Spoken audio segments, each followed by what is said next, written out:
কি টুকটুকি ভাদে হ্যাঁ সুরের আগমনী। আজকে খুব ঠান্ডা না?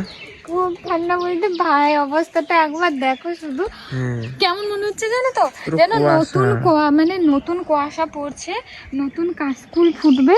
হ্যাঁ, এবার যেন দুর্গা ঠাকুর আগমন হয় এমন মনে হচ্ছে। তবে যদিও কি এপ্রিল মাসের আজকে 10 তারিখ, হ্যাঁ আজকে এপ্রিল মাসের 10 তারিখ, এখন মানুষ পাখা চালিয়ে ঘুমানোর কথা, আমরা কম্বল ঘাঁটা আর সকালেই চাদর মুড়ি দিয়ে এরকম করে কাঁপছি। তাহলে ভাবো এতটা পরিমাণ ঠান্ডা, আর পরিবেশটা একবার দেখো কতটা কুয়াশা। তাও এখন প্রায় 7টা 7:30 বেজেই গেছে, তবুও দেখো কতটা কুয়াশা। তাহলে আরও সকালে যদি আমি ভিডিওটা বানাতাম তাহলে আরও অনেকটা ভালোভাবে দেখাতে পারতাম কুয়াশাটা। কিন্তু কি অবস্থা, আমি শুধু সেটাই ভাবছি যে পরিবেশটা মানে আবহাওয়া কতটা পরিবর্তন হচ্ছে, তাহলে মানুষের শরীরের অসুস্থতা মানে বেশি হবে না কেন? শরীর অসুস্থ আর সবাই সূর্য এখন মামাকে বেশি। একটু দেখা যাচ্ছে, সূর্য মামা ওই দেখো। এই যে দেখো কত কুয়াশা, এত কুয়াশা ভাই, মানে আমি ভেবেই পাচ্ছি না। এখনকার দিনে আমরা পাখা চালাতাম, এই সময় আমরা পাখা চালিয়ে ঘুমাতাম, দুপুরেও পাখা চালিয়ে ঘুমাবো, মানে এত গরম গায়ে মানে কোনো কিছুই রাখা যাবে না। আর এখন তো আমাদের চাদর মুড়ি দিয়ে থাকতে হচ্ছে, তাহলে ভাবো কি অবস্থা, কি দিনকাল, পরিবেশের কত মানে। এখন মনে হচ্ছে আমরা কি জানতাম যে বৈশাখ জ্যৈষ্ঠ বা চৈত্র বৈশাখে খুব গরম হয়, এত গরম মানুষ থাকতে পারে না, কিন্তু এখন বৈশাখ জ্যৈষ্ঠতেও কুয়াশা পড়বে, চৈত্রতেও কুয়াশা পড়বে, মানে যা অবস্থা ভেবে আর কুল নেই।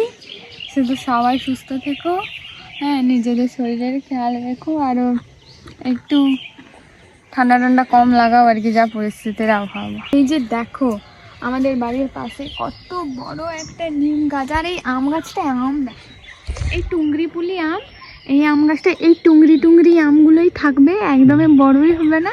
কিন্তু টুংরি বলো যাই বলো, পেকে গেলে কিন্তু হেলদি লাগে, মিষ্টি। আর এই যে তার বীজগুলো চলে এসছে। কয়েকদিন আমি তো এই ফুলগুলো ঝাঁটি পাগল, পাতাগুলো তারপরে ফুলগুলো, এখন এই যে ফলগুলো পড়বে, বাইরে মানে হেঁটে যাওয়া খুবই মুশকিল ব্যাপার, খালি প্যাচাং পায়ে করে লাগবে। আর এর মধ্যে কুয়াশা জমে গেছে, যে দেখো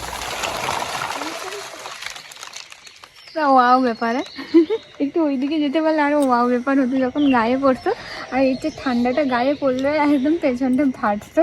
হ্যাঁ কী আর বলবো অবস্থা। আর ওইদিকে যে দেখো, ওই গাছটা এখন ঝাঁকড়া হয়ে গেছে, ওটাকে কি মোল ফুলের গাছ বলে না কি একটা বলে, ওখানে যখন ফুল আসে অসংখ্য পাখি, কত রকমের যে পাখি আসে তার বলে কোনো কুল নেই।